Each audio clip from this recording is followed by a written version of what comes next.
বাদশা মিয়া বগুড়া শাহজাহানপুর উপজেলার দেমাজানি বাজারে ওয়েল্ডিং মিস্ত্রি। অনেক কষ্ট করে একটি দোকান করেছেন। অভাবের কারণে 20,000 টাকা ঋণ নিয়েছেন একটি সংস্থার কাছ থেকে। সাপ্তাহিক কিস্তি 600 টাকা। তবে কয়েকদিন দোকান বন্ধ থাকায় এখন দুশ্চিন্তায় দিন কাটছে তার। ডাল ভাত খাবো, তারপরে কিস্তি টাকা রাখবো, হচ্ছে না স্যার। তা আমি চাই যে সরকার জানি এই কিস্তিটা না একটু মাফ করে দেয় বা আসল টাকাটা নেয়। একই অবস্থা জেলার শতাধিক ক্ষুদ্র ব্যবসায়ীর।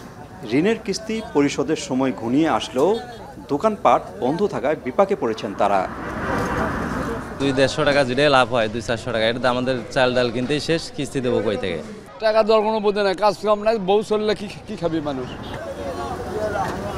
বগুড়ার কলোনি এলাকা শ্রমবাজার হিসাবে অনেকের কাছে পরিচিত।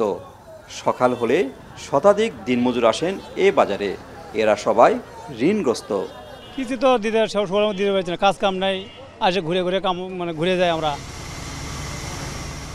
বগুড়া গাবতলী এবং শাহজাহানপুর প্রায় অলিতে গলিতে বিভিন্ন নামের সমিতি এবং রেজিস্ট্রেশনকৃত বেসরকারি সংস্থা। এসব সংস্থার প্রত্যেকের সুদ হার 22 থেকে 30 ভাগ। এলাকার অনেকে ঋণের টাকা নিয়ে কিস্তি দিতে না পেরে বাড়ি ছাড়া হয়েছেন। 5টা কিস্তি, 5 জন মানুষ খালে আলা কাম নাই, বাড়িতে এসে ঘুরে যাচ্ছি। এক সময় মানুষগুলো সর্বশান্ত হয়ে যাবে সব কিছু বিকিয়ে দিয়ে।